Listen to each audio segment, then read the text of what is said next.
기뻐하니라. 아멘. 할렐루야.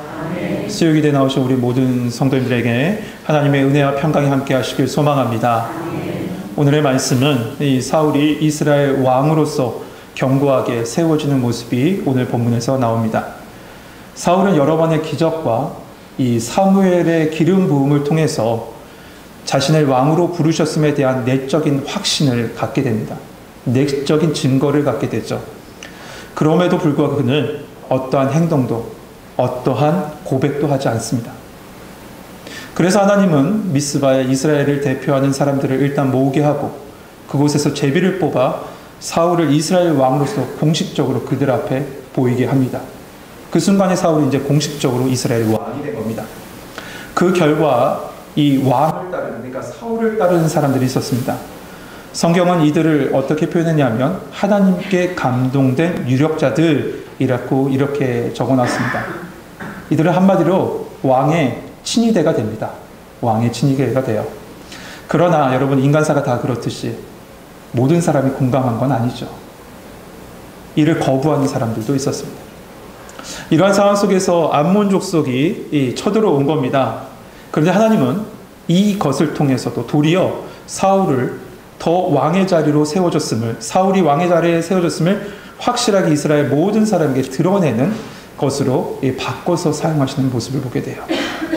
그렇다면 여러분, 우리는 질문 하나를 할 수 있습니다. 쭉 우리가 지금 사무엘상 말씀을 나누고 있었죠. 그렇다면 여러분, 왜 하나님은 당신이 원하시는 왕이 아니라 사람들이 택한 왕, 그러니까 백성들이 구한 이스라엘 백성들이 택한 왕이었음에도 불구하고 이렇게 사울의 왕권을 세워가시는 것일까요? 하나님이 원하시는 왕이 아닌데, 이스라엘 백성이 원해서 세운 왕인데 하나님은 왜 이렇게 사울의 왕권을 세워가실까? 여러분, 오늘 말씀 쭉 보면서요, 하나씩 하나씩 읽어가면서 그 정답을 한번 찾아보려고 합니다. 우리 1절 말씀 같이 한번 읽어보죠. 1절 같이 읽겠습니다. 시작.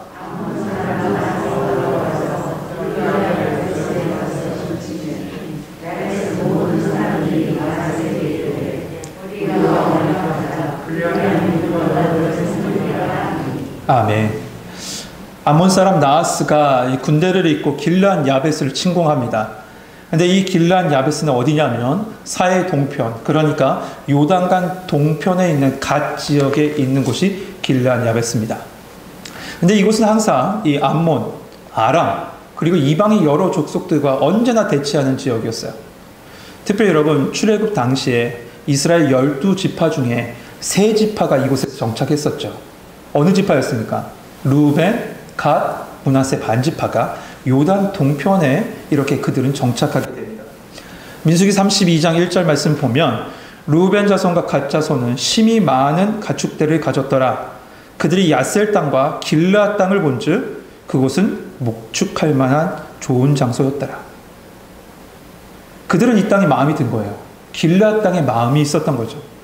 그래서 이 루벤, 갓, 므낫세 지파들은 하나님의 약속의 땅의 가나안을 기업으로 얻지 않고 요단 동편에 목축하기 좋은 땅에 정착하고 말았던 거죠. 그런데 이것이 두고두고 그들에게 화가 됩니다. 여러분, 참으로 길르앗 야베스는 가축을 기르기에 참 좋은 땅입니다. 지금도 그렇대요. 그러나 하나님의 백성이 거하기는 적당한 곳은 아니었어요. 목축을 기르기엔 적당한 땅일지 모르지만 하나님의 백성이 거하기엔 적당한 땅, 하나님께서 예비하신 정당한 땅은 아니었다는 거죠. 우리도 마찬가지예요. 사람이 보기에 좋은 곳이 있어요. 하나님이 원하는 곳이 있어요. 여러분, 이 두 곳을 구분할 수 있어야 돼요. 믿음의 사람들은 이 두 곳을 구분할 수 있어야 됩니다. 그래서 지금 이 암몬 족속이 굉장히 강성해지자 그 요단 동편에 있는 루벤, 갓, 므낫세 지파가 있는 그곳과 계속 이 부딪히다 보니 계속 전쟁이 난 거죠. 이 암몬 족속은 어떤 족속입니까? 롯의 자손이잖아요. 롯이 소돔과 고모라에서 피해 나올 때 얻은 자손들이 이 암몬 족속입니다. 암몬 족속입니다. 그런데 이들이 강성해지자 요단 동편에 사는 아람의 아람 지파 혹은 여러 이방 지파들과 무역을 원활하게 하기 위해서 실크로드 같은 이 무역로를 일단 만들려고 했습니다. 그런데 누가 중간에 있어요? 이 이스라엘 세 지파가 중간에 있으니까 그들을 계속 침공하고 그들을 갖다가 이게 내쫓으려고 계속 이렇게 했던 거죠. 그런데 여러분, 오늘 본문에 나와 있는 길르앗 야베스 지역 있죠. 이 길르앗 야베스 지역은 사실 갓 지역이라고 했는데 갓 지역의 외곽 경계에 있는 지역이 아니라 굉장히 안쪽으로 들어와 있는 지역이 길르앗 야베스였습니다. 그럼에도 불구하고 이곳을 계속 침공했다라는 건 이 암몬 족속이 단순하게 무역로를 만들기 위함이 아니라 그들의 야욕 속에는 영토를 확장하겠다는 야욕이 있었던 거죠. 이러한 위기 상황에서 야베스 사람들이 이 암몬의 족속 나하스에게 협상을 벌입니다. 1절 하반절에 보면 야베스 모든 사람들이 나하스에게 이르되 우리와 언약하자. 그리하면 우리가 너를 섬기리라 하니. 이 야베스 사람들이 화친을 제안한 거예요. 그러자 이 나하스의 반응을 한번 보세요. 2절입니다. 암몬 사람 나하스가 그들에게 이르되 내가 너희 오른 눈을 다 빼야 너희와 언약하리라. 내가 온 이스라엘을 이같이 모욕하리라. 암몬 족속이 말하는 화친의 조건은 길르앗 야베스에 살아가는 모든 이스라엘 남성들의 오른쪽 눈을 다 빼라는 거예요. 여러분, 이게 말이 돼요? 이 말은 뭡니까? 군사적인 어떠한 행동도 하지 못하도록 하겠다는 거예요. 그러니까 한쪽 눈이 없으면 여러분 어떻게 해요? 원근감이 없죠. 원근감이 없는데 어떻게 활을 쏘고 칼을 휘두르면서 싸울 수가 있어요? 그러니까 지금 이 암몬 족속의 나하스가 한 얘기는 이겁니다.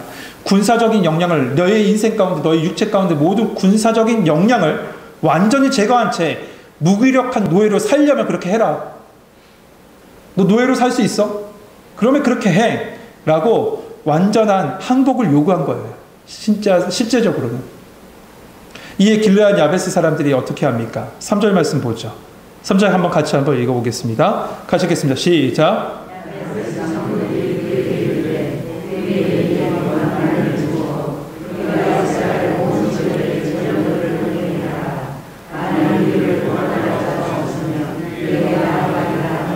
아멘.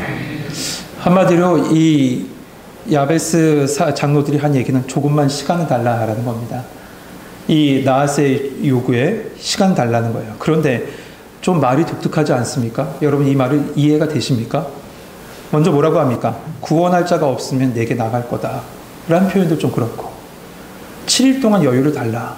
내가 온 이스라엘에게 전령을 보내서 구원할 자가 없으면 너희들에게 가겠다라는 한 표현도 이해하기 어려워요.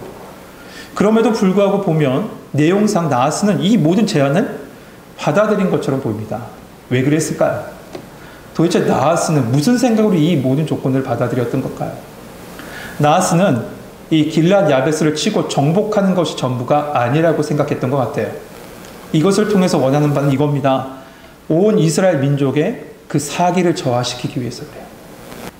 그냥 길르앗 야베스 지역만 얻고자 했던 것이 아닙니다. 이스라엘 온 지역을 얻고자 했던 거예요. 그래서 이 모든 제안을 허락한 거죠. 그러니까 전력적으로 허락한 겁니다. 그리고 또 다른 이유가 있어요. 이 이스라엘은 두각을 나타내는 지도자가 없었습니다. 당시 상황에서요. 이 쿰란 사본 같은 다른 사본에 의하면 지금 이 상황이 언제 벌어졌냐면 사울이 미스바에서 제비 뽑아서 왕으로 세워진 다음에 딱 한 달 후에 이 모든 일이 이루어졌대요. 그러니까 사울이 세워졌긴 세워졌지만 그에겐 강력한 힘이 없었던 거죠. 지도력이 없었습니다. 그러니 이 상황에서 일주일 만에 모든 이스라엘 민족을 모은다? 그것은 불가능해요. 가능하지 않는 이야기죠. 그러니까 이 모든 것을 받아들인 겁니다. 그래서 이 길르앗 야베스 사람들이 어떻게 하냐? 전령을 기브아로 보냅니다. 그런데 기브아로 전령을 보낸 이유가 있어요. 왜 그랬을 것 같아요? 기브아에 먼저 누가 살고 있었습니까? 사울이 살고 있었어요. 기브아에. 일단 사울이 살고 있었다는 건 온 이스라엘이 사울이 이스라엘 왕으로 세워진 거 다 알았기 때문에 왕의 도움을 구한 겁니다. 그런데 또 한 가지 아주 중요한 이유가 있습니다. 그 기브아 땅에는 어떤 지파가 살았냐면 베냐민 지파가 살았죠. 사울이 어느 지파 출신이에요? 베냐민 지파 사람. 네, 베냐민 지파 출신이죠. 그런데 이 베냐민 지파하고 길르앗 야베스 사람하고 인연이 굉장히 깊어요. 그 내용이 사사기 19장에서부터 20장, 21장까지 쭉 나옵니다. 그 내용이 뭐냐면 이거예요. 하루는 레위인의 첩이 불량한 베냐민 지파 사람들에 의해서 몹쓸 짓을 당합니다. 그리고 나서 그 여인이 집으로 돌아가는 길에 레위 집에 문지방을 붙잡고 죽게 돼요. 이 모습이 너무 화가 난 레위인이 그 죽은 첩의 시신을 12등분을 해서 12지파 이스라엘에 다 보냅니다. 그 결과 어떤 일이 일어나냐면 베냐민 지파 대 이스라엘 나머지 11지파의 싸움이 벌어져요. 전쟁이 난 거죠. 이놈들 가만히 놔두면 안 되겠다. 이 불량한 사람들 가만히 놔두면 안 되겠다고 전쟁이 나요. 그 결과 이 베냐민 지파는 거의 전멸할 상황에 놓여져요. 몇백 명밖에 남지 않은 겁니다. 그리고 나머지 11지파는 조약을 맺습니다. 어떤 조약이냐면 어떤 지파도 이 베냐민 지파와 혼인하지 말라. 저들 그대로 나와서 심을 말려버리자라고 얘기해요. 처음에. 그러다가 하나님의 마음이 그들의 마음을 돌이키게 하셔서 그들의 마음이 변했는데 생존 방법을 줍니다. 그 생존 방법이 뭐냐 하면 그 지파를 이어갈 수 있는 생존 방법이 뭐냐 하면 나머지 11지파가 이렇게 얘기했죠. 그렇다면 너희들 길르앗 야베스에 가서 그 여인들을 잡아가지고 아내를 삼아라 라고 얘기합니다. 왜 그랬냐면 이 11지파 대 베냐민 지파의 싸움 가운데 길르앗 야베스 지파는 참여하지 않았기 때문이에요. 그래서 나머지 지파가 벌로서 길르앗 야베스 여인들 잡아가라 라고 했죠. 그래서 이 남겨진 베냐민 지파 사람들이 길르앗 야베스에 가서 여인들을 잡아다가 아내로 삼습니다. 그러니까 지금 상황은 어떻습니까? 베냐민 지파와 길르앗 야베스 그 지역의 사람들은 혈연관계예요. 혈연관계에 있었던 거죠. 그래서 기브아에 전령을 또 보낸 이유도 있습니다. 그러니까 길르앗 야베스에 있는 남겨둔 그 가족들을 둔 기브아 사람들은 어떻게 했어요? 오늘 성경 말씀 그대로 울었던 거예요. 자기 오빠들, 자기 친척들, 혹은 자기 아빠가 거의 죽게 생겼으니 웅아 울 수밖에 없죠. 울었던 겁니다. 그런데 그때 마침 사울이 이 이야기를 듣습니다. 듣자 하나님의 신이 그를 감동케 하고 그를 노하게 해요. 그리고 한 겨리의 소니까 2마리 소죠. 2마리의 소를 잡아다가 각을 뜨고 전령의 손으로 다시 또 12지파 이스라엘 온 지파에게 보내서 이렇게 얘기합니다. 7절 중간에 보면 누구든지 나와서 사울과 사무엘을 따르지 아니하면 그들의 소도 이와 같이 하리라. 그들의 소도 이와 같이 하리라 라고 합니다. 그러자 이스라엘에게 성경 말씀 그대로 보면 여호와의 두려움이 임했고 그러므로 말미암아 한 사람은 같이 다 그 전쟁터로 나왔다라고 되어 있어요. 여러분 여기서 말하는 두려움은 공포심이 아니에요. 공포 영화 봐서 무서운 거 봐서 두려워한 것이 아니에요. 이 두려움은 하나님을 경외하는 마음입니다. 하나님의 거룩함을 대면한 마음이에요. 하나님의 거룩함을 대면한 마음을 주시자 모든 이스라엘 백성이 다 나왔죠. 그러자 이스라엘 사람들이 배색해 보였는데 그 숫자를 정확하게 기록하고 있습니다. 이스라엘 자손이 30만, 유다 자손만 모였어요. 그리고 사울은 이튿날 새벽에 이들을 각각 3대로 나눈 다음에 암몬 족속 쳐들어갑니다. 족속에 들어가요. 그리고 아주 큰 승리를 거두죠. 얼마나 큰 승리를 거뒀는지 11절 하반전에 보면 남은 자가 다 흩어지고 둘이 함께한 자가 없을 정도로 큰 승리를 거둡니다. 완전한 승리를 거둬요. 그러자 이렇게 승리를 거두자 이스라엘 백성이 이렇게 대승을 하자 사람들은 사울을 왕으로 인정하지 않는 자들, 다시 말해서 멸시했던 자들을 다 처단해 버립시다. 다 들고 일어나죠. 한마디로 진상규명해서 깨끗하게 그들이 다 처단했잖아요. 그런데 사울이 뭐라고 하죠? 13절 말씀 같이 한번 읽어봅시다. 13절 같이 읽겠습니다. 시작.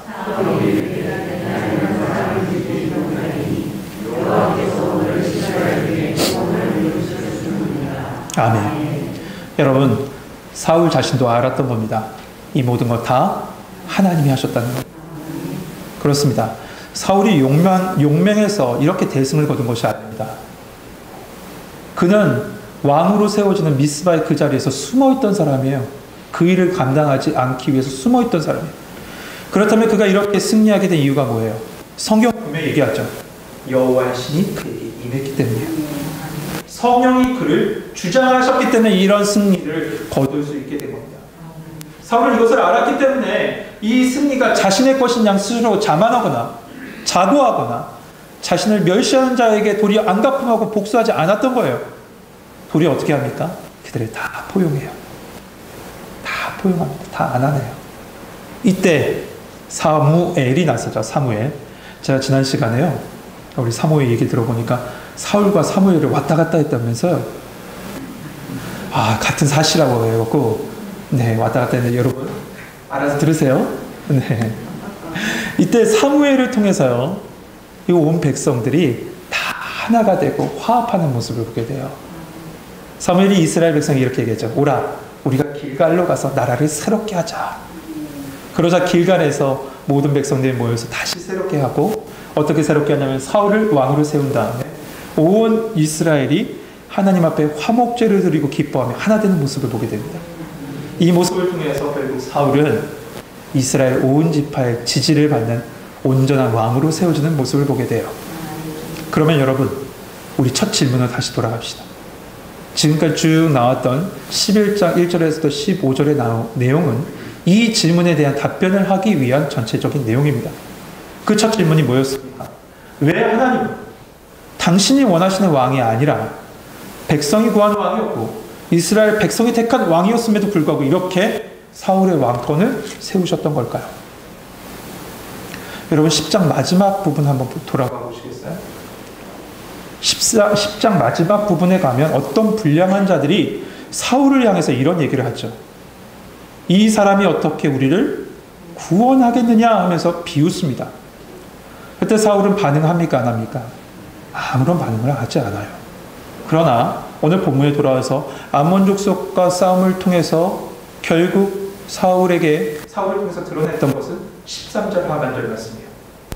사울이 직접 이제는 이야기합니다. 뭐라고 얘기합니까? 여호와께서 오늘 이스라엘 중에 무엇을 베푸셨다고요? 구원을 베푸셨다고요. 여러분, 오늘 본문 말씀 속에서 반복되어 나온 단어가 있습니다. 그 말은 구원이에요. 구원이에요. 3절에도 보면 우리를 구원할 자가 없으면 내게로 나가리라 항복하듯 길르앗 야베스 사람들은 말했지만 암몬 족속을 물리치고 사울은 말합니다. 여호와께서 오늘 이스라엘 중에 구원을 베푸셨다고요. 구원을 베풀 자가 없을 것 같지만 여호와께서 이스라엘 백성의 구원을 베푸셨어요. 누구를 통해서 구원을 베푸셨냐면 사울이라는 사람을 통해서 구원을 베푸신 거예요. 여러분, 분명 사울은 하나님이 예손해 놓으신 왕은 아닙니다.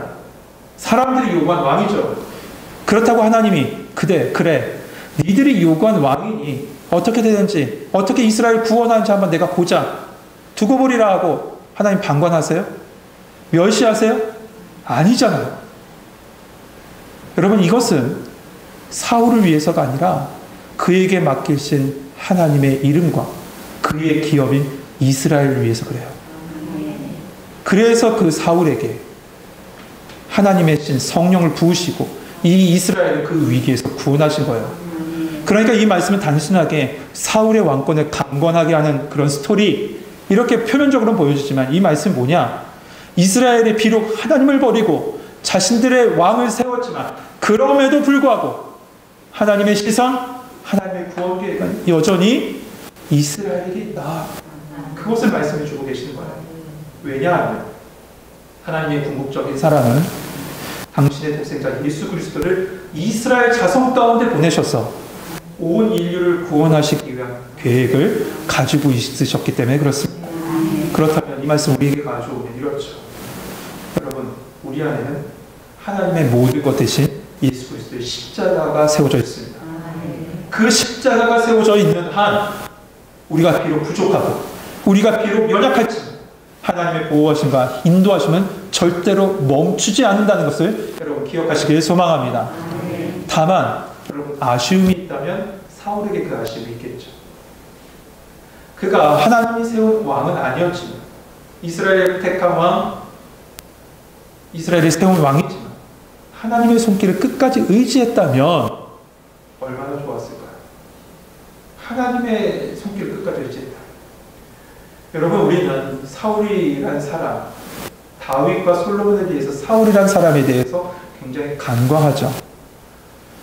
사울의 분량이 굉장히 적어서 그가 짧게 왕의 권위에 올라 있었겠구나라고 생각하지만 그는 무려 40년 동안 왕의 자리에 있었습니다. 40년이에요. 그런데 아쉬운 건 뭐냐 하면 그의 40년의 기록 안에 하나님의 인도하심 속에 선한 일꾼으로서 세워져 있던 부분이 기록되어 있는 부분은 11장 이 사건밖에 없어요. 40년의 사건 속에, 40년의 왕위 속에 단 한 장의 사건만, 이 사건만 있다고요. 얼마나 그래요? 저는 이 모습 보면 너무 아쉬워요. 사울을 생각할 때마다 아쉬워요. 성도 여러분, 우리 안에는 예수 그리스도의 언약이 있는 줄 믿습니다. 그렇다면 그 언약이 있는 한 하나님은 결코 우리를 버리지 않으세요. 비록 우리가 부족함이 있어요. 때로는 이랬다 저랬다 왔다 갔다 하기도 해요. 그러나 하나님은 우리 안에 계신 성령님을 통해서 우리를 인도하시고 보호하실 줄 믿습니다. 그러기에 그분을 의지하시는 겁니다. 그분 바라보시는 거예요. 성령을 받았을 때 사울, 이스라엘을 새롭게 했고, 성경 말씀 그대로 보면 새롭게 했고 하나되게 했고 화목하게 했어요. 여러분, 이 시간에 기도하러 나오신 우리 성도들에게 성령의 충만한 임재가 임함으로 말미암아 여러분의 가정과 삶의 모든 지경 속에 새롭게 되는 은혜와 화목해 되는 은혜와 하나 되는 은혜가 있길 소망합니다. 다시 한번 하겠습니다. 성령의 충만한 은혜로 말미암아 여러분의 가정과 삶 속에 새롭게 되는 은혜, 화목하게 되는 은혜, 하나 되는 은혜가